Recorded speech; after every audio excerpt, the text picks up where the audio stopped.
Good morning. Hey, yo, what's good with it, y'all? It's your boy, Mr. Wilson. And you are now tuned in to Wilson Block 100 Radio. And we got a very special guest on the block with us today, Ready Ron Beats. What's the latest and greatest? What's happening, fam? How you doing? Good morning. Good. Listen, man, I've been having this in the back of my head for a minute. You know what I mean? And now it's like, dang, it's finally able to manifest it through consistency. And I've been looking forward to actually sitting down with you, man. This is a blessing more than anything. No doubt, absolutely. So, it's mutual, for sure. No doubt. All right, yeah, man. So listen, man, you know, stranger to the scene, man. You've been around, you know what I'm saying, the for block a little bit. More than a few times, you know what I mean? A little bit. Right. So, for our audience listening, can you just hit us with a quick background? Oh shit, I am hip hop, period. There's nothing that anybody can say or tell me. Been there, did that. Yeah. Good and bad. Was still in New York at the earliest stages before it even made it out of New York. So, Right, so you come from New York? I come from Brooklyn, New York. Okay, yeah, tell us about life growing up there. It was pandemonium. Shit. Right. I just appreciated the fact that I grew up in such a multicultural environment that it taught you either to be cultured or an ignoramus, and I chose to be cultured, which means I opened, my heart and my mind up, knowing that I was actually growing up with first and second generation Americans. Ellis Island is the port that all immigrants came into this country through in New York before migrating to the rest of the country. And so I grew up with pretty much every single culture from around the world. Wow. It wasn't just a little of this or a little of that. It was a lot of this and a lot of that. Now, what part of Brooklyn? Shit. You're Brooklynite, it really doesn't matter. Yeah. I was born at King County Hospital. I lived in Bedford-Stuyvesant. I lived in Flatbush. I lived in Crown Heights. I lived in Williamsburg and Greenpoint, East New York, Brownsville. I come from a tribe. Yeah, and so, my mother was the youngest of a very large family. And so my aunts and uncles were all over Brooklyn. So wherever you went in that neighborhood, you were at home. Right. Because my family was such a big family. Yeah. Do you know what I mean? Right. I was born in the '90s, so I caught a little wind of that I still kind of expect to see that in the village today. You know what I mean? Right. And that's a hard thing to swallow, that it doesn't exist like that anymore. It really is. Where your neighbors knew your family. Your neighbor will whoop you if they saw you cutting up. Something like... And say something disrespectful, because you're going to get it worse when you get home. Right. If you're visiting one friend on the block and they're cooking, you're actually going to be having dinner with them. They will call your mother and say, hey, I'm cooking and Ronnie is going to be here. You know what I mean? That's the way I grew up, where it was a village that raised us. Yeah. You know what I mean? And those values are pretty much non-existent. Yeah, today. Yeah, it's pretty much non-existent. And so you grew up in New York until what age? Period. Because no matter where I went and migrated to, I always ended up back. Do you get what I'm saying? Yeah. My mom passed away when I was about 13. Met family members that I didn't know existed, and they thought I was joking when I said I'll be coming to visit, because it was important for me to educate myself and to bridge that gap, because there were a lot of missing pieces, from my parents' past and history that I needed to know about. I'm the youngest of 5 kids, and my mom divorced her husband and met my father.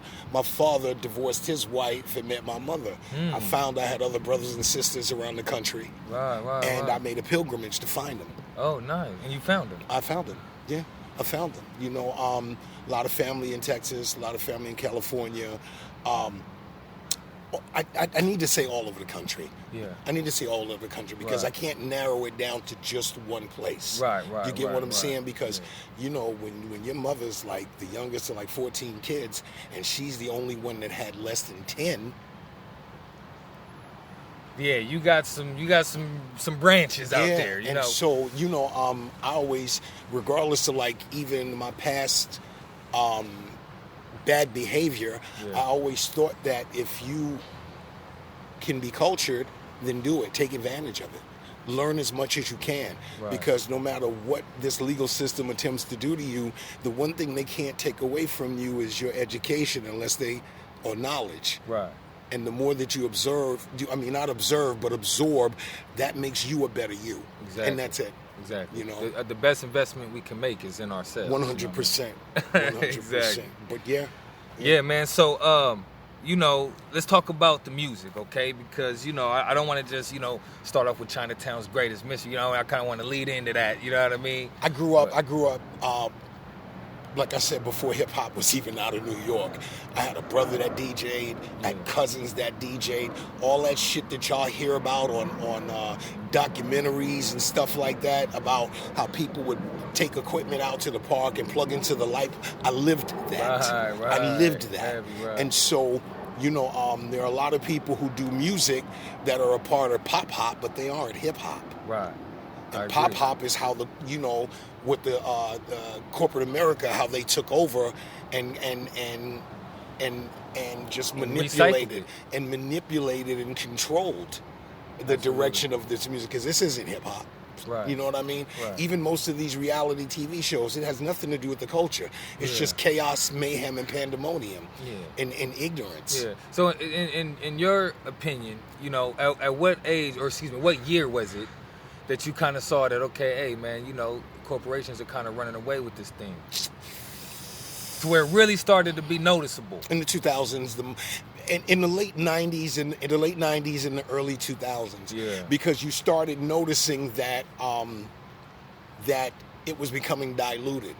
Absolutely. And what happened was Black Entertainment Television, BET, was no longer owned by black people. That part. And so the one show, now I don't take nothing away from Dr. Dre and Ed Lover from Yo MTV Raps or Fab Five Freddy, but that was the one show that shared hip hop from around the country, and even some cats from out of the country, which means it showed variety and diversity.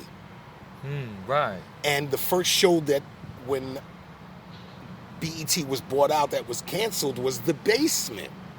Yeah, The Basement would have artists come in, he would interview them, he would put them in the booth. Man. And these weren't just, auto-tune cats that are crossing R&B over. These are real lyricists. These are real lyricists. Right, real street dudes. And having interviews with them. And so it brought you a little closer, and you saw more of the human side other than the entertainment side. Right. You know what I mean? Exactly. Where nowadays, that's not the case. Yeah. It's all a gimmick now. Right. It's all a gimmick, and these poor bastards don't know that they're really selling their souls. Right, you know what I mean? Right. You could be one of the hottest lyricists right now, one of the most technical lyricists, and have some of the deepest and most conscious writing, but they're not going to fuck with you because you're not gimmicky. What they will do is they'll offer you a deal. You don't know any better. Right. They'll offer you a deal. They'll say, we'll give you a $5 million signing bonus, but you have to put this monkey suit on and stick this banana up your ass. Right. Just and that's just what it is. And quite naturally, they find somebody who's willing enough to do it. Because some people don't know any better, because that's the opportunity that they have to get out of the situation they're in. Right. Now, mind you, like I said, the nail in the coffin was when BET was bought out and they got rid of the show The Basement. Yeah. Because like I said, you're not seeing all of these other artists. You're not getting in touch with these other artists. You're not seeing the differences of what the rest of the country is contributing to the culture. Exactly. So what's next for music or hip-hop music? It was MTV2. And that was the one that they constantly played. Right, music videos. They played music videos, but it was controlled music videos. Yeah. Now, I got nothing against 2 Chainz or anything like that, but you weren't getting any more self-empowering. You weren't getting any more Dear Mamas or Where Is the Love or anything along the lines of any self-empowerment. Yeah. They pushed the agenda of self-destructive behavior. Yeah, and you don't even hear the women singing like Toni Braxton used to sing. You know what I mean? Yeah, because that R&B stuff is dope. But I'm talking about even our hip hop artists, because the last great I'm not taking away from all these other artists, Right. but the last great female hip hop album to get credit was The Miseducation of Lauryn Hill, because it talked about empowering women. It talked Right. about, and me and my significant other had a conversation the other night about the song WAP. And I take nothing away from anybody's creativity and hard work, but I think it's really sad that only females and male artists of color are the only ones that have to go through gimmicky stuff, be self-destructive, be violent, in order to get heard or to get pushed. Because this is the era of the drug addict, not the drug dealer. Right, so if you're not talking about lean, Molly, bottles, drinking, strip clubs, this, that, anything that's any form of nothing, Corruption, dysfunction. then that's fine. Just like I said with these shows, like Love and Hip Hop, that shit has nothing to do with the music. It really does. And the image that they're giving to our children, it's poison. It's poison. The children, our children of color, nothing that they're doing is giving them any positive insight. It's teaching our women of color that their natural beauty isn't good enough. You have to be ignorant, illiterate. You got kids now wearing wigs when it was your mama's and your granny's wearing wigs. So your natural hair isn't good enough. Exactly. Bleaching your skin. Your natural coloration isn't good enough. Selling sex. Why is that the only way female artists can get attention? Right. And one of the top female, I'm not saying rappers, MCs. MCs is not getting the love that she deserved, and that's Rhapsody. You know, she did a song, I think it was Iman, and it starts off within the first 4 bars that she did this without selling sex, and that's a skill. That's heavy. That's very heavy. Yeah, and she's actually pretty dope. She's she's a part, man, listen. She's not a gimmick. I can say that. No. But, you know, you have to be half dressed. You have to. Right. You have to. I mean, look at Doja Cat. You know, my thing is, like I said, I don't take anything away because sex sells. But I think it's sad that it's only the women of color in this music genre that minorities. I don't know nothing about minority or majority. I mean, look at Taylor Swift. Taylor Swift's not twerking like people of color. Why do women and people of color have to? That has to be the narrative in order for you to get attention in the music industry. I agree. And it's a bad look on our children. It is. And it gives a bad impression to our kids. Mind you, once again, I don't take anything away from anybody's hard work. Because you've worked hard. Right. But at some point, you know, you gotta really pay attention to the narratives. Yeah. You know, Georgia Ann Muldrow is a poet, a beat maker, an MC extraordinaire. And she did a joint called Pop Icons. And in her verse, she said, I'm not trying to be in your business. I'm not trying to be in your business, but pay attention. Kids are listening. Heavy. Thank you. Like, even me, like, you know, I'm real conscious of that. I'm real conscious of the music I play in my car. If I'm rolling down the street and a parent is walking with their kid, you know, I turn it down if I'm listening to something. You know, I'm just mindful of things like that. 100%. You know what I mean? So, and then you listen to my music, I'm all about, you know, being a positive role model and trying to, you know, just doing our part. Bingo. So, you know, you definitely peep game, because pretty much when you talk about late 90s, 2000s, as far as seeing that corporate, right? You know, I was a kid. I was 8, 9, 10, 11, 12, right? So, you know, I didn't see it. You know, I was part of the whole... I wouldn't say I was part of it, but, you know, I didn't know no better. You didn't know this was happening. Exactly. Just like people weren't aware of the secret meeting to use hip-hop as a way of... yeah, growing up to me, that was a myth. It was like almost just some rhetoric to me. No, that was fact. You know, on where they were going to try to use the music for the prison for profit whole scenario. Right, the whole pipeline. The whole pipeline. And so how did you, because at that point, were you doing music back then? I don't even know if I even should have asked that, but so you was like, okay, I'm gonna have to shift gears a little bit, or I'm gonna have to alter my strategy on how I'm gonna approach the game, because this is how they getting down. I already know what I'm doing, what I'm not gonna do, and I gotta move accordingly. I mean, there was no real strategy involved. It's like these cops are killing us. There's right and there's wrong. Period. Yeah. What I might perceive to be wrong, someone else, it might be right for them. But I'm not here to pass judgment on them. I know that, I have a responsibility. You know what I mean? Yeah. I have a responsibility. And there's nothing wrong. There's nothing wrong with some of the music today. A lot of it is, these cats are extremely talented. But why is it all one-dimensional? And why will they only allow that? Like you said, the corporates now basically own pretty much everything. Yeah. Like back then we had several, major music stores and labels that were all minority owned, even though they were backed by major labels. Right. They were doing what they did. Now that's not the case. Yeah. Because this is why you don't get the variety. Right. You don't get the variety anymore, despite all the different subgenres that have been created by hip hop. Yeah.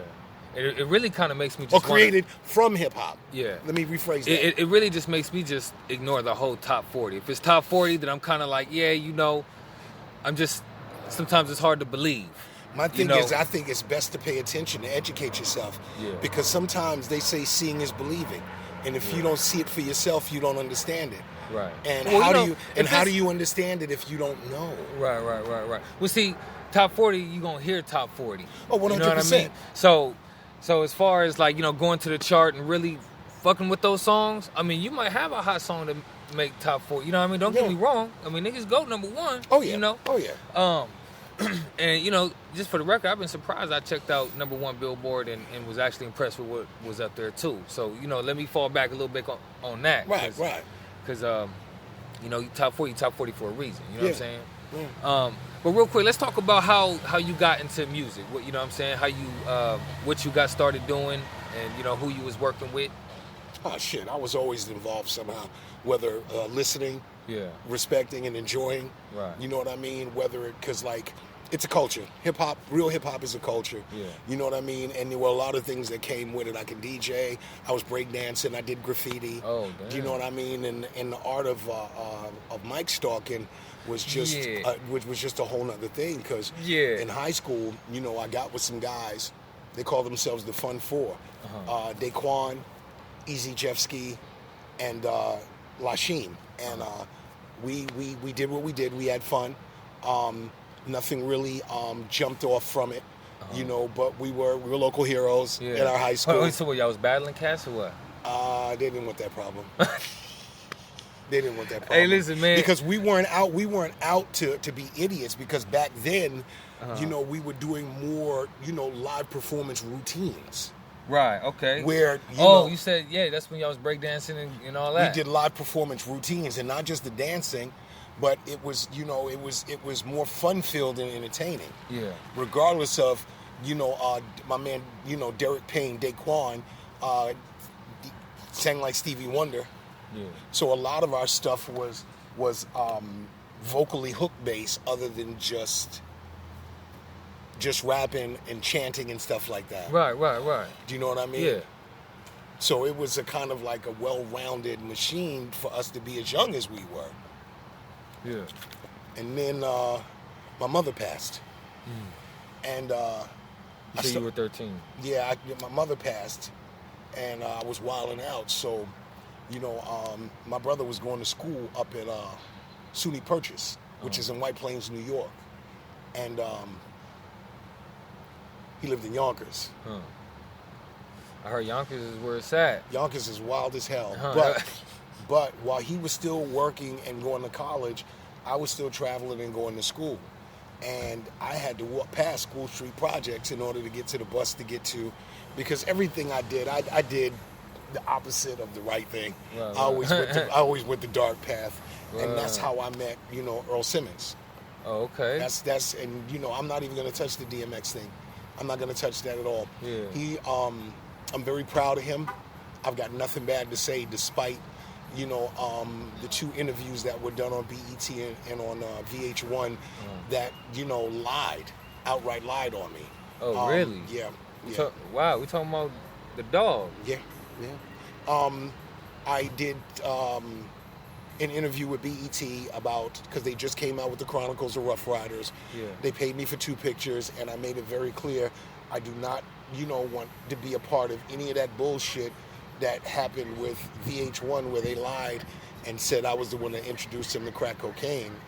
And they gave me they did the full interview, and I told detailed information about, how he was smoking angel dust back then and passed me a dust blunt that got me sick as fuck. But once again, he's one of the most talented artists, and I'm nothing but proud of him.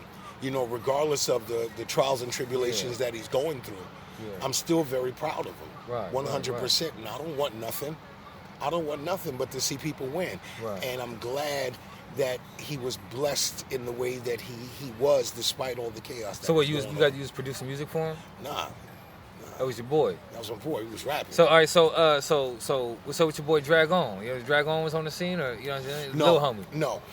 No, that was long before. That was way before Rough Riders. Okay. Because we were going from projects to projects, battling cats. Because back then we talking about the early years. Yeah, I mean back then he wasn't even really rapping. Because when I met him, he was battling some kids that were kind of tag teaming him.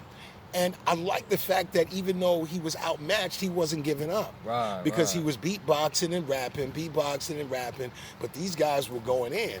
Yeah. And so I walked over and I asked him, I said, yo, how long can you beat for? He said, man, I don't know. I said, when your man finish, I'm gonna light him up. Yeah. They don't I'm gonna light him up. Look, oh, like that? That's how it went And so he started beating, I started rapping, and they're like, nah, where the fuck you come from? I'm like, nah, I'm with him. Hold on, bruh. They were like, okay, you can get it too.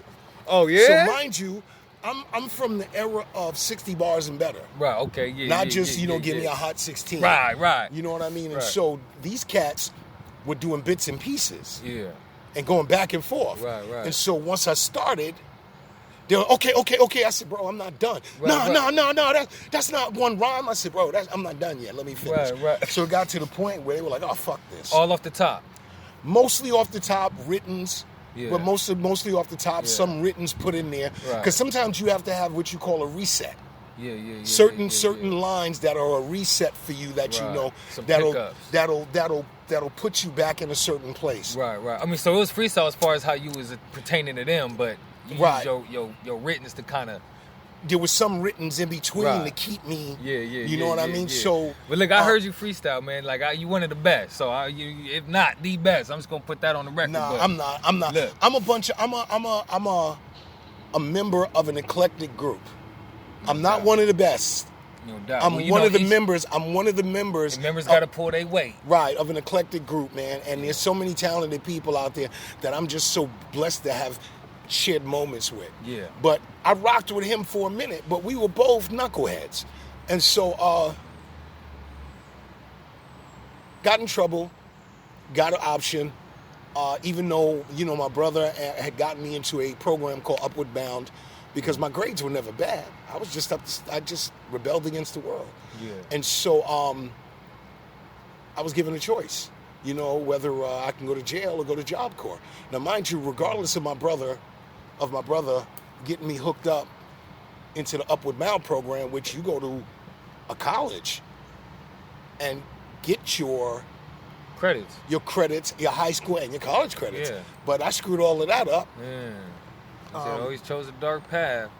Yeah. Just knucklehead shit. Yeah. Ended up in Buffalo. Okay. I finished that program. Ended up, I messed with a few people there, didn't rap as much. Because at that point, I was like, I still got to live life on life's terms. Yeah.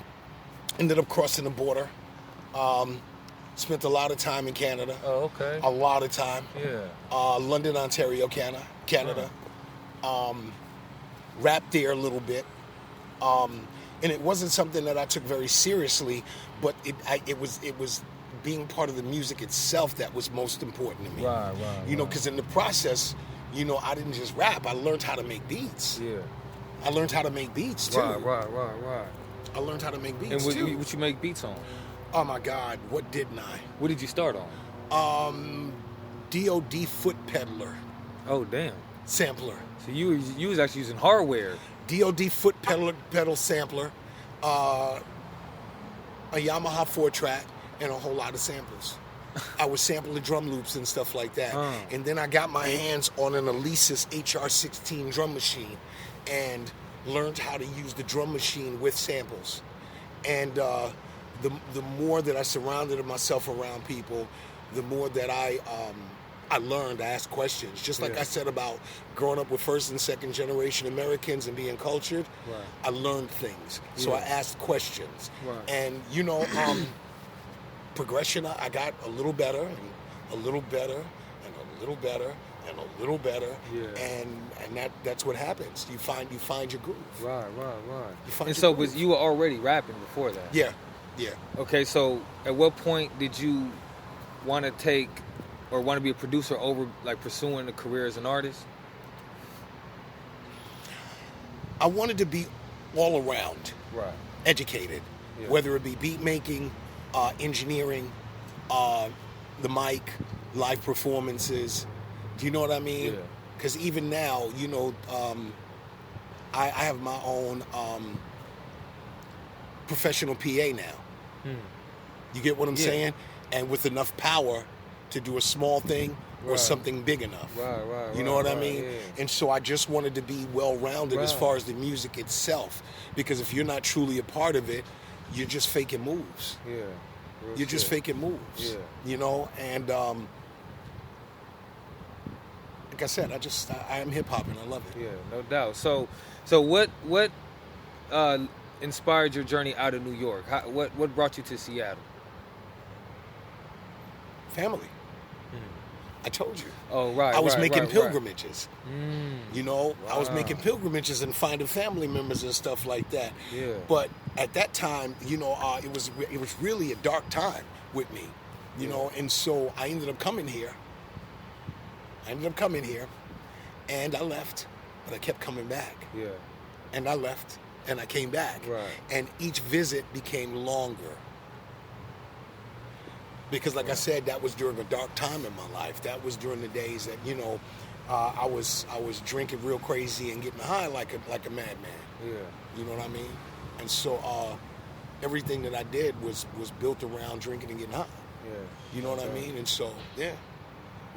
We go through that. Oh yeah. You know what I mean? But you know, it is good to see that you got a hold on that. Oh my God. You know what I mean? Because coming up on 14 years sober. Congratulations. Seriously no though, doubt. man. You know what I mean? Because you know, I mean, let us smoke some weed every day. And, you know, I am struggling with it, but you know, I am mindful of it though. You know what I mean? And I do know it is something that is gonna have to be tackled at some point. You know what I mean? No doubt. But you know, so let's talk about some music projects. You know what I'm saying? You know, what are some projects you worked on? You know, who are some artists? You know what I'm saying? I'm gonna be honest with you. I'm not the name calling type because I always thought when guys jump out the window or jump out the plane without a parachute like that, I think that is just being boastful and not being thankful that you had the opportunity to share a moment with somebody else talented. And I've done... And letting that be that. Yeah, you know what I mean? Because I was interviewed a couple of times, and I told them, that's not really what it is for me. What it is it was more of me being blessed with having to share that moment with that talented individual, whether it be the Sword School project with Julie C. and Santonio Bandanas, whether, doing Mojo Barnes' project or Soul the Interrogator or Jules Cypher or all the other singles that I've put out or have created with other people. I'm thankful that we had the opportunity to share that moment. Yeah, absolutely. But there's a long list. Right. There's a long list of beats that I didn't just gave out and people have recorded on, RLS from Black Magic Noise, Molecule, Dead Mics, I mean, I could go on and on and on. Mario Castellini, Peace and Red Velvet, Ill Writers Guild.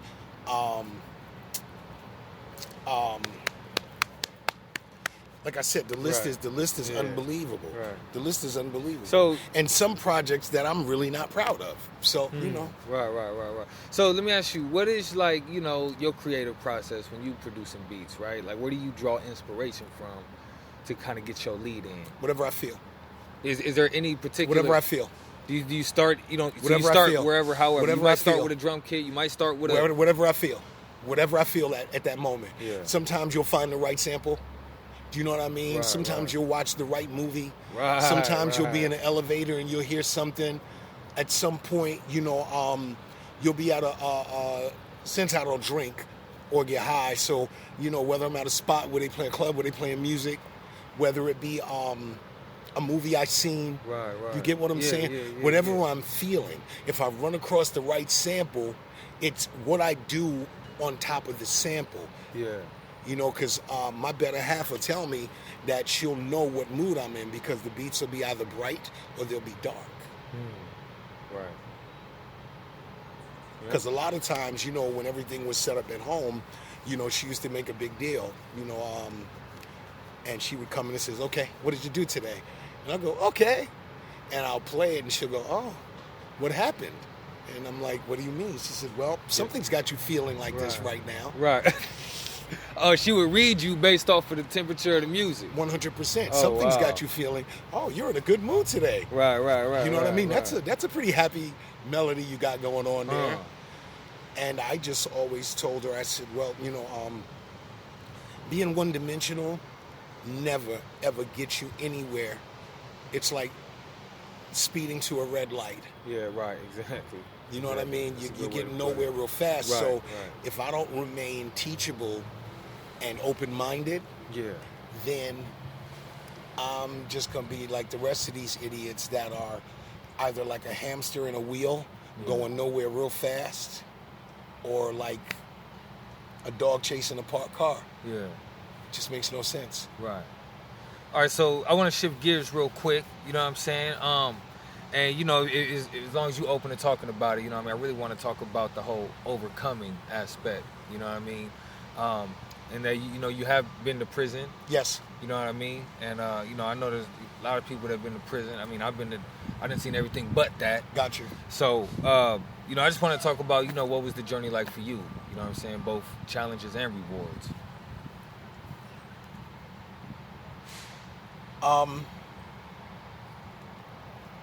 I didn't realize I was a part of the prison pipeline. I wasn't aware how unfairly things were for people of color in comparison to, you know, other people. They will do anything they can, whether innocent or not, to get you to take a plea deal or anything. Right. Because knowing that's the direction, that'll change the direction of where your life went. You know, because toward the very end, I beat a case. I just didn't know any better because in the grips of alcoholism and drug addiction, all I wanted to do was take whatever's easiest and get out, not realizing I should have just fought. It's no place for anybody to be. Right. It's really not. Yeah. For those who actually, you know, commit horrible crimes against humanity, that's the place for them. But for those who make humanly mistakes, you know what I mean? There's some that make choices, and there's some that humanly make mistakes. Right. With the petty stuff. Yeah, unbelievable. You know, especially the so-called drug war that was supposedly implemented by the government because it was more drug addicts that were getting arrested in these big prison sentences than drug dealers. I mean, and you know, there were several times where I was caught with paraphernalia and was charged with possession of the drug, where I would, you know, get in front of the judge and say, Your Honor, this is nonsense. This is nonsense. I was never in possession of. I was in possession of the tools in order to use. Right. Paraphernalia. Right. You know what I mean? And So so like they lock you up for crystal meth, but they'll sell you the oil burner. 100%. So, you know, I didn't got caught with pipes and all types of stuff. And now, mind you, they would test it. Mm-hmm. And of course, it would come back positive for the use of. Not realizing at some point I said enough was enough, and I started fighting for myself. And that's how I beat, you know, one of the last cases. You started to study up, like, hold on. Well, no, I started to have enough because I started realizing that, you know, the same cops were picking me up for the same shit and charging me with the same shit. I was never in possession of these drugs. Right. I was in possession of the paraphernalia in order to use it.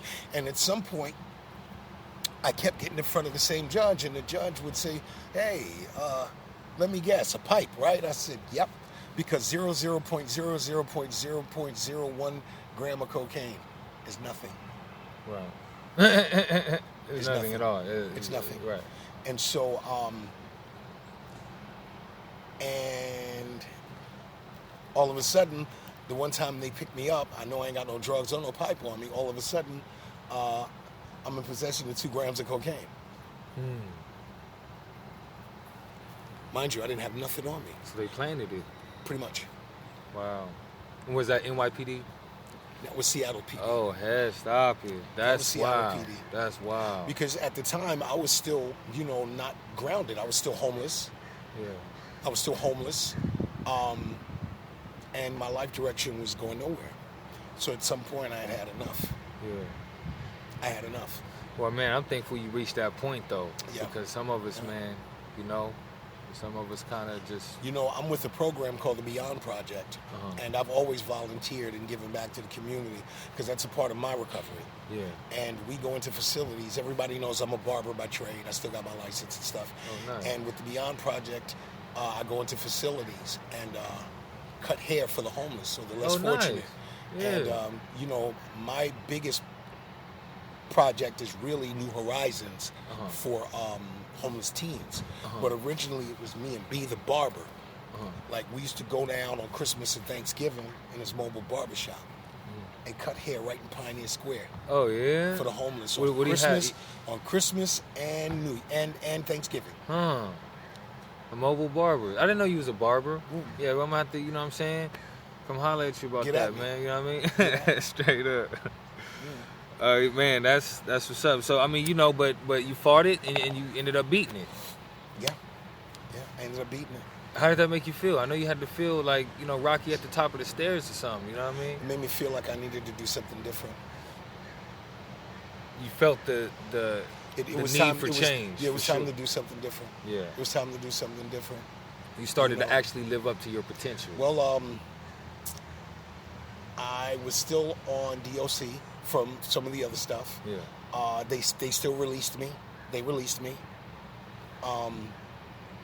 But there was a DOC hold, so even though I was in court, they was taking us back out to Monroe Camp.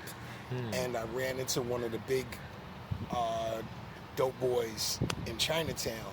And it was the one time he finally got caught on a DOC violation after 3 years, his first one. He was only going to do like 14 days, but he had nothing. He was Vietnamese, half black, half Vietnamese. They're GI babies. And black long. And he was like, fuck New York. You know, I come up in here and I don't have nothing, and now everybody want to act funny. And I'm like, nah, because my books were good. Yeah. I had a little money when I went. You was on. So I sent him a pillowcase or two of you know, noodles, rice, and stuff like that. So he put it out there that when I get out, to find him. And so I got out, because we all know the dates when we're getting out, and everybody and their mama was trying to get a reward from bringing me along. Yeah. I ended up in Chinatown's jungle for almost 3 days. Chinatown's jungle? The jungle. Was that here? Yeah, here. Oh, this Chinatown? This Chinatown. Oh, wow. In the jungle, when it wasn't all about just it being a homeless enclosure, when they were actually cooking kilos of cocaine up in that bitch. Oh, wow. And he put me in a tent and told me I wanted for nothing because I took care of him. And because that the Vietnamese that he run with felt more privied. They thought that they had something coming only because. Yeah. But no. And so at one point, man, I got up out of there. And I'm like, yo, I can't do this.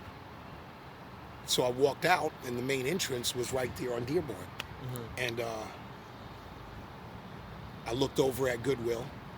I looked over at the old Goodwill Learning Center where the number 42 bus used to stop at. I looked at Goodwill. I looked to the right, and on Rainier and Dearborn, the number 42 bus was making the left turn. I ran across the street and jumped off the bus, and I never looked back. Wow. I never looked back. And so, since you've been out of jail, you know what I mean, what have been some, you know, notable accomplishments, you know what I mean? From the jungle to a shelter, from the shelter to becoming a part of Seattle housing and resource efforts, I became their outreach coordinator. Nice. I worked with them, oversaw the same shelters that I was a resident. Heavy. That I was a resident. Sat down with the city council for budgeting and stuff like that, as far as, you know, what programs deserve the funding and stuff like that. Volunteered and signed up and originally volunteered through Compass Alliance.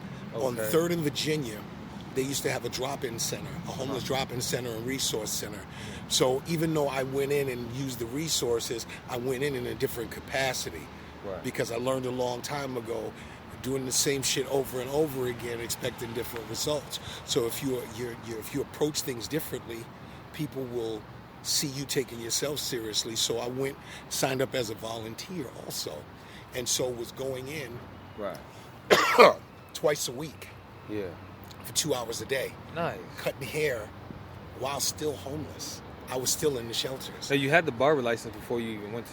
I didn't have my license then. Okay. I didn't have my but license. You had the skills. I had the skills. Right. I had a license before, but what they do is they, when you go from state to state, it varies. Okay. So I came with it. I had an expired license. So they told me I had to take $1,500 in order to get my license. I had to take a $1,500 course. Yeah, 1,500 hours, Right, course. You know, to brush up on my skills and then take the state test. Right. And the staff members of the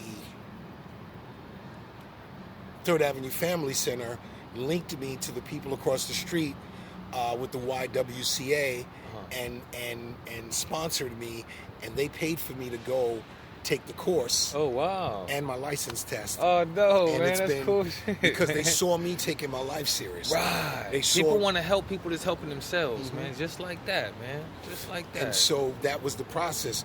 Once I started taking myself seriously, people saw that I was sincere. It wasn't a hustle. Right. Just like this hip hop, like this music. I'm sincere about it. So people saw that I was sincere about the direction change in my life. Right. And so I take 2 steps, they took a step with me. Right. I took 3 steps, they took a step with me. Yeah. They put, you know, me in positions to better myself, but it was ultimately up to me. Exactly. And all I did was the follow through. Exactly. You know, I've seen people get on GR and never look back. Right. You know what I mean? And that's all they needed was that little leg up. And, and they followed through on their end. Yeah, you know what I mean? 100%. And then, you know, that's why, you know, at the end of the day, you know, we all got to be accountable for ourselves. 100%. You know what I'm saying? We all got our own lives to live. 100%. You know? You could either be a part of the solution, or you're the fucking problem. Right. I mean, it's just that. You got to be the solution, or you are the problem. The you problem. Know what I mean? It's just that simple, man. Look, man, I can't see you turning this down, but I'm going to have to ask for a freestyle from you, man. You know what I'm saying? They say we got that on the show, you know what I mean? Because, I mean, you really got it. Don't put me in that position. Come on, man. Just give me, like, you know, 8 bars. 8 bars or something, man. Shit. Or just give me something. You give me a No. Chinatown's greatest mystery is back in the spot. Used to do a lot of dirt in this park on this block. People used to say, ready, Ron, oh please. Used to run with the Koreans, Chinese, and Vietnamese. Sick with the gift, tight with the vocals. From New York to Seattle, now I'm in with the locals. Ready, Ron, from the impossibles. I'm sick with the gift, but when it comes to my money, I don't want to hear shit. Let's go. Ready, Ron Beats. You know what I'm saying? That's what I'm saying, bro. Hey, man, it's been great having you on the Wilson Block. Actually, hold on. I do want to ask you one more question, man. Just, on a community level, you know what I'm saying? You've been around for a minute. And I like to think that you got, a fair idea of what stupidity is and what's ethical, right? And so, from in your own words, what would you say are some solutions that we can focus on as a community to kind of, bridge some of the injustices going on? I think the first thing you need to do is educate yourself and take a look at what the big picture is. You have people of color that are complaining about the music scene here and how it's unfair. Yeah. And I agree with you 100%. But you have to take a look at the big picture. The city of Seattle is only 7% black. And you might be 100% right, but they will find millions of ways to try to prove you not being right, even if it's fabricated. Right. The odds are already quadruply stacked against you. Right. And the biggest thing you can do and the most important thing that you can do is remove the horse blinders and take a look at the big picture. Because once you see that and you see how the pieces are being moved on the chessboard, then you'll understand what's really going on around you. Right. You can't go in with expectations not knowing. Right. You have to know these things. Right. This is why it's very important. This is why it's very, very, very, very, very important to understand all of this information. It's very important. Yeah. You need to know this. And that's whether it be educationally, music, community-based. Right. You have to understand what's going on around you because the system is already set up indirectly for failure. Against you. Right. For failure. Look at the fight that Nikita's putting out there. Yeah. They come up with $300 million for a youth jail. $300 million. $300 million to build a youth jail. But they pulled the funding from all of these educational programs and apprenticeship programs. And that's really what happened? Listen, they've been building it since I've been here. $300 million to build a youth jail. Why are teachers fighting to get paid correctly? Those are the real all-stars. I take nothing away from the athletes. Yeah. Or the people that are in the entertainment business. But the true superstars are the teachers who are teaching our children. So if you take that from them, right, you take that choice from them, you take all of these educational programs away from them, then with the music, you're spoon-feeding our children poison. Exactly. You're spoon-feeding us poison. Our communities lose. Poison, whether it be through music and through entertainment, because like I said in the beginning of the interview, they're teaching our kids of color, and especially our girls. It's already bad enough that we can be our own worst enemy, as far as black on black crime, because instead of us working together, we're too busy trying to outdo each other instead of grow together. But it's teaching our children, our female children of color, that this is what you have to do to be accepted, which is wrong. Which is wrong. And that's what the big picture is paying attention, educating yourself, and knowing. And knowing. And there's some names that I may not have mentioned, whether it be Mama Nikki or Rel Be Free or the Youth Speaks program. Shout-outs was next, so go ahead and drop it. You know what I'm saying? The Youth Speaks program, Creative Justice. And these are all programs that are alternatives. And these are programs that are in the community. 100%. I think that we're at a pivotal point right now where it's not even about us. It's about what's the next step for our children. Right. Because, like I said, the black community here is only 7%. So unless you work as a unit and stop complaining and put action into doing something different, then nothing's going to change. Right. You know, all the protesting in the world, all the marching in the world gets attention. But at the end of the day, what we need is change. We need change. We need to take responsibility and accountability. That's why when I'm with the youngsters, I politic with them. Yeah. Because what's missing is the community-based educational system where we learned from people in our community, where you knew the OG had something knowledgeable to say, and he passed down, knowledge and game, and that's really crazy, because I'm so thankful that I was lucky enough for the Muslim community back in Brooklyn to teach real history. Right.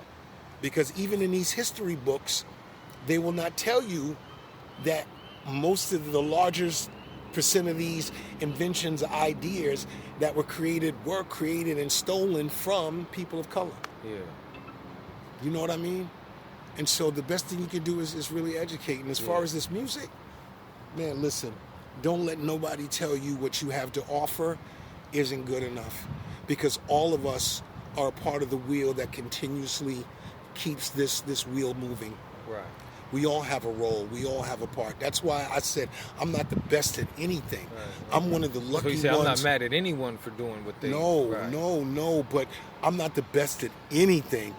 I am lucky to be a part, and I'm thankful that I'm a part of this. Right. Do you know what I mean? And that what I have to contribute was something that was felt by the local hip-hop community was a necessity to have or to be a part of. Yeah, and that's more so than anything, because you got a lot of talented people out here, man. Yeah, absolutely. You got a lot of talented people out there, man. You know, a lot of really, really good beat makers and producers, a lot of good male and female artists of all colors. Yeah. Of all colors. Yeah. You know? Well, man, look, I'm not an original Seattleite. Right. You know what I'm saying? And even Seattleites know that. So, but I'm, just from my point of view, man, like Seattle is, I'm glad you in Seattle. You know what I mean? And just to have heavy hitters. I have been lucky to have come across some of the most talented artists and have had worked with some of the most talented, underrated artists in this city. But that's a part of that 7% only being black. Yeah. Because they are not going to get their attention that they deserve. I had a talk with somebody that talked about, Ben, that talked about Macklemore. Yeah. And I said, I got nothing bad to say about him. Mm-hmm. Well, I know you have an opinion. I said, of course I have an opinion. But it's not going to make a difference, because when that moment was there, it was lost. Because when the whole world was looking at him and what was going on in Seattle, he had the opportunity. He had the opportunity to open the doors for the rest of the world to see how much talent is really here. Right. I mean, that's what brought me here. And so they said, well, if that's the way you feel, I said, well, that's the difference between what Eminem did and what he did. Eminem put out the Slim Shady album. Mm-hmm. And then after the Slim Shady album, the next album was D12. Yeah. He made it very clear off the muscle, regardless of what they did with their career, still, if it wasn't for them, I would have never gotten the shine that I got. So this is how I pay them back, by shedding light on these guys. And he did give it to him. And he gave it to them. Yep. Regardless of what direction their career went, that's on them. Right. I have nothing bad to say about them. They put out some great music, but that was the opportunity that Ben or Macklemore took advantage of. Right. That he had, and it didn't happen. Right. So this is why I don't get in these conversations. So it didn't happen. So I don't get in these conversations. I don't get in these conversations. I mean, because a lot of people, the first thing I could say is, well, I'm not going to say who did he put on, who did he expose. And I don't mean during tours. I mean when the whole world was looking at him, he had the opportunity to have features. or to introduce and to do this, and it never happened. Especially where now it's a digital world and a visual world, because we all know music videos change the course. Yeah. Change the course of a project, a song, of a song. Right. And so you had the opportunity to verbally and physically expose all this talent. But I will say the town. He mentioned some names that brought me up here wondering. Like, I mean, it left me with the impression that Seattle got some local legends. Okay. I don't give a fuck what you say. What you do says everything. What you say means nothing. Believe what they do. Believe what they do, right. And take a look at what really didn't happen. Like any of the shows. I mean, I do wonder why I ain't seen them at Washington Hall at least once yet. I've seen them there. Recently. Not recently, but listen to me very carefully. Anytime that I've done, shout out to my girl Caprice, who originally started the first Ready Ron Beats takeover. It was, really a birthday thing that she did. Mm-hmm. But whenever something happens, I always make sure that I'm very unselfish and that I pull artists from different circles, right, so that we all share a moment, because what you do matters the most. It can't be one sound all night. I don't care if you're emo, thug, happy rapper, right, pop, it's whatever. Right. It's whatever works. Conscious. Right. You have to be able to be unselfish and remember that they all deserve the same attention. Right. And that's why for my platform, I don't just, people be like, yeah, it's a hip hop magazine. No, it's not a hip hop magazine. I did the interview with the people with the bagpipes. Right. I did the flugelhorn. Billy Coates with the flugelhorn. Right. And I just mix it up. Add that diversity. I try to make it my business, except for the last one. It was to shed light on the 5 main artists that I'm specifically working with right now. That was the last one. Okay. But even shout out to Julie C. I did Folk Life. And the first thing I did was I reached out. And it was all different.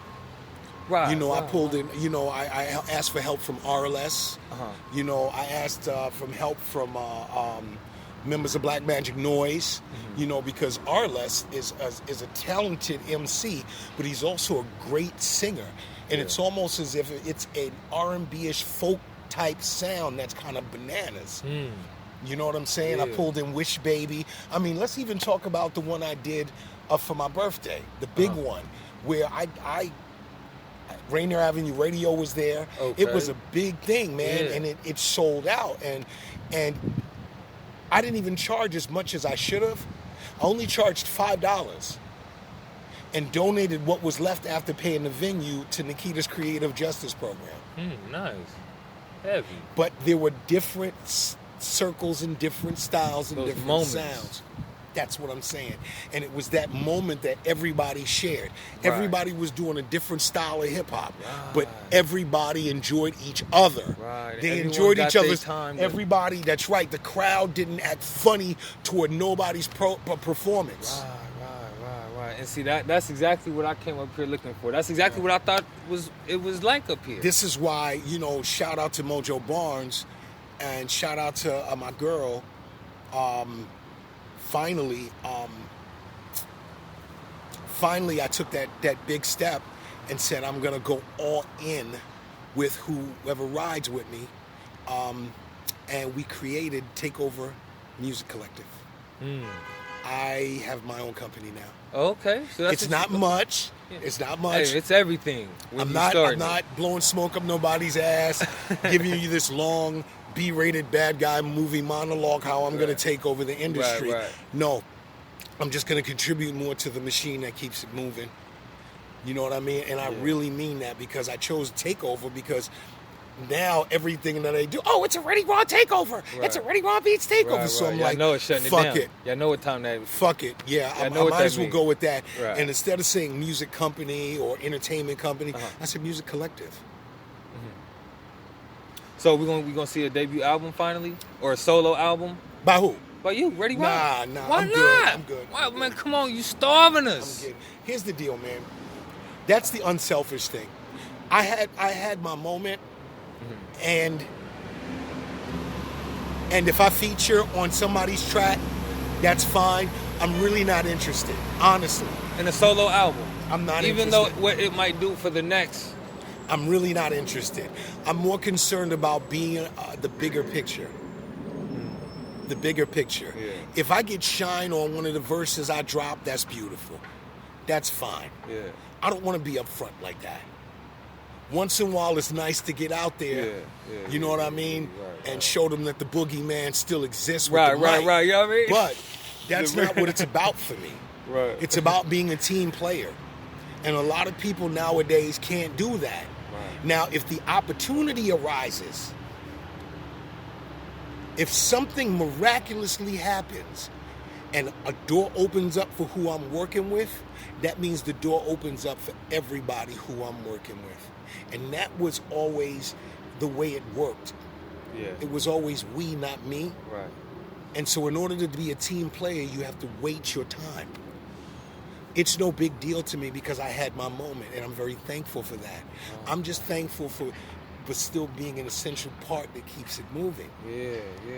See, you know, it's that gratitude. See, that gratitude is really what what I can pull from. We can all pull from. Right. You know what I'm saying? Keeping a thankful attitude. You know, I know that if my teammate wins, we all win. Right. You want the 2 points, you want the assist. Right? We all win. Right. We all win. If I can't make the shot, I'm going to pass the ball. Right. Especially if he's got the shot. Because in the end, we all walk away with championship rings. We walk away champions. Period. And see, this is what ends up happening and becomes a problem because it becomes such a selfish thing. Yeah. And this is, this is what made things happen. Mm-hmm. Look at the Wu Manual. Look at how No Limit did it. Look at how even as far back as the Juice Crew All-Stars or anybody that was a part of a small organization. Yeah. When you won, everybody won. Right. Everybody won. Right. And that was, that was it was cool because you just didn't create that, you created a small movement. Just like what's happening with Black Umbrella. Mm-hmm. That's a movement. And so it doesn't merely focus on Raz. It focuses on Fatal, Gab, and whoever, you know what I mean? Yeah. And see, and that's the whole idea. Because if something happens, let's just say God blesses Gab with a number 1 hit, right? Mm-hmm. And she has the opportunity. The team's coming. Right. Let's just either say, one of them.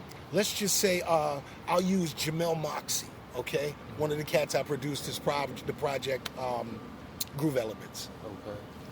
Let's just say because he's more of an R&B-ish kind of guy, mm-hmm. but his bars are impeccable, and he sings his ass off. So let's just say it hits. Mm-hmm. So what happens next? The whole collective. The whole collective. The whole collective. So when they want shows, they get a full roster. Right, they get a off full. top. We have our own opening acts. Oh wow, full roster off top. We have our own opening acts. So you produce R&B as well? A little bit. Okay, that's heavy. That's a tight. little bit. That's a little bit. Yeah. Just a little bit. Yeah. I did a couple of tracks for Fallon Sierra and Mama Nikki. Nice. And Fallon went with one of them that she called Charlotte's Web, and it's on her prior project. Mama Nikki, she sings and does hip hop too, but she's a prolific poet. Right. She did We All Rising Up, and that's my brother there. Jamel Moxie, if I played something after this interview, I'm gonna play something. Yeah, and then you'll understand that I was like, regardless of what direction they've gone at that moment, I was the perfect fit for that moment. I was the perfect producer for that moment. Right. Yeah, or for that project. Yeah. So, yeah. Yeah, man. So look, man, we really could talk all day, man. But I'm gonna go ahead. Very much so. You know what I mean? That's what I'm saying. I said it was gonna be an hour. You was like, look, I'm gonna keep it short. But I'm gonna answer your questions honestly. Yeah. I just got one question. Okay. So we talked about you, having your little pitfalls and, incarceration, drugs, and stuff like that. I just wanted to ask, how was the day in the life of, Ready Ron today? What does the schedule look like today for you? 1% of my alcoholism and my drug addiction was the mood and mind altering chemical. The other 99% was the behavior. Once I stopped drinking and getting high, I had to learn to live completely all over again. Right. So I took different steps. Even though my recovery was done behind enemy lines, because even leaving the shelter, I was running into some of the same people, that I was getting high with. But my focus was clear. I'd had enough.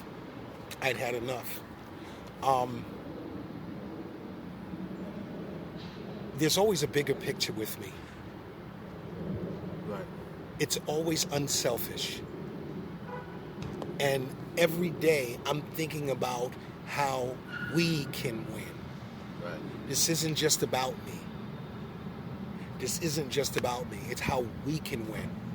And what more can I do in the community to be a part of the solution, whether it be volunteering at the food bank, whether it be volunteering with the Beyond Project, whether it's helping my friend Marvin Futrell, who is one of the driving forces behind the tiny houses that are being built, right. or helping Nikita with her class, or that's what it's about for me. Yeah. It's about the big picture, because I know at some point the baton has to be passed.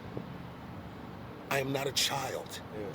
I'm a grown-ass man, and it's my responsibility to pass information on to the youth.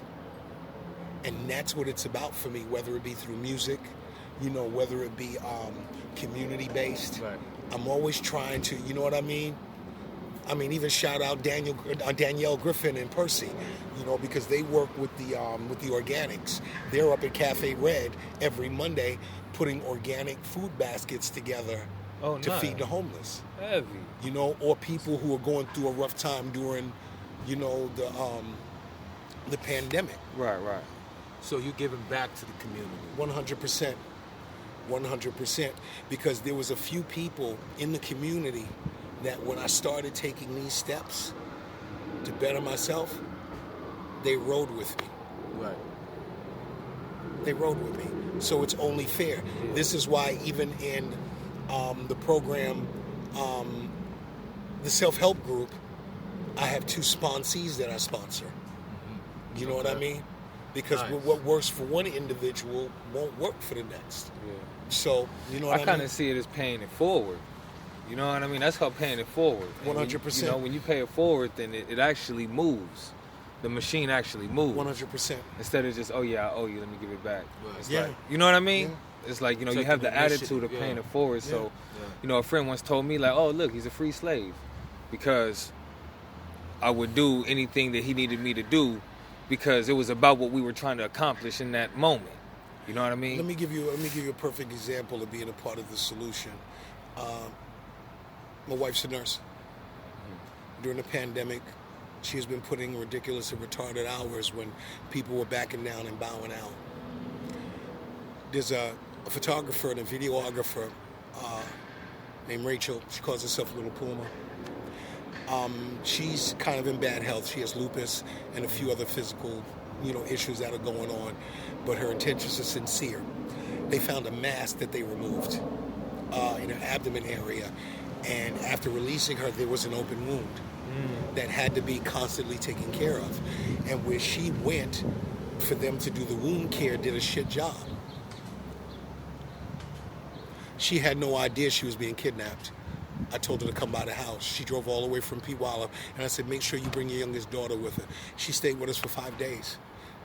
Mm-hmm. My wife was going in, working 10 and 12-hour days, and still coming home. She was being kidnapped.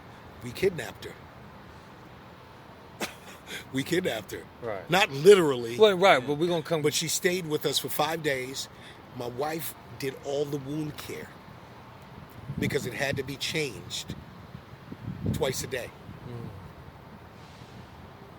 So she knew, you're going to get the care here. 100%. And that's how I live my life on a daily basis. And it doesn't necessarily be like, there's a lot of guys, right, that, because thank you, Jay Battle. Shout out Jay Battle and DJ Niebuhr for sharpening my engineering skills. Shout out Mark Hoy Music, sharpening, you know what I'm saying, my engineering skills. And so there are times where people are in a financial situation and they need help. And they'll say, listen, I need to record this. I'm in a bad position right now. My last words is, okay, how long? Well, what do you mean? How long is it going to take for you to get here? Another really talented female artist, Keisha Beard. She put a post out. She put a post out. I think it was last year or a year before that. That she had the opportunity to do a video with somebody, but she was in a financial situation and couldn't pay for studio time. And I said, I'll see you when you get here. We recorded it. It wasn't even my beat. We recorded it. I mixed it. I mastered it. She did the video, and just recently, not too long ago, she did a post saying, this is how community works together. This is what happened. This is what happened. Needed a place. Ronald Wilson didn't hesitate to tell me to come. He recorded me. We got the video done, blah, blah, blah. See, sometimes you just got to That shit just gave me the chills. See, sometimes you just got to do the right thing. You got to do the right thing because it's the right thing to do. Because of what the big picture is. Now that's being the solution when it matters the most. Money. When it really matters. Because right now, if I'm in a bad situation, I know who I can call for help. And it doesn't necessarily mean financial help. Right. And even if it's a situation like this, I'm a real motherfucker, man. If I'm behind in something and need help, I'll reach out and say, listen, this is what's up. I'm in a bind, blah, blah, blah. Well, how much do you need? I don't need shit. I'm going to give you the account number for whether it be the phone lights, the gas, or this. Right. And that's what I need taken care of.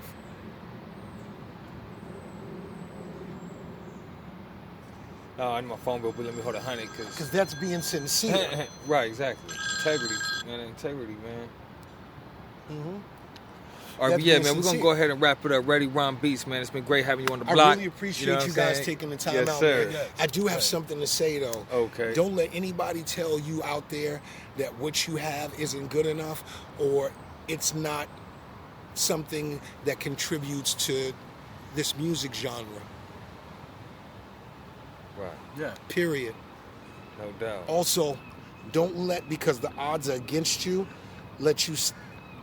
Don't believe that you're not capable of maneuvering through a city of snakes. You've got mail. Period. Because there are a lot of them out here. Yeah. There are a lot of them, and they really mean you no good. Just keep your integrity in place, work real hard, and don't focus on just being a local hero. Open your mind up, because now this is the top music genre in the world. So what you need to start doing is reaching out and exploring this genre in other countries so that you see the impact and how well received what you have to offer can be. Good word. Real talk. Yes, sir. All right, Ready, Ron, that's what it is, man. I want to thank y'all for coming through, or thank you for coming through. Oh, yeah. And, you know what I mean? We'll have you back on, you know what I'm saying, in a minute. But it's Wilson Block 100 Radio. I'm your host, Mr. Wilson. And until next time, we out.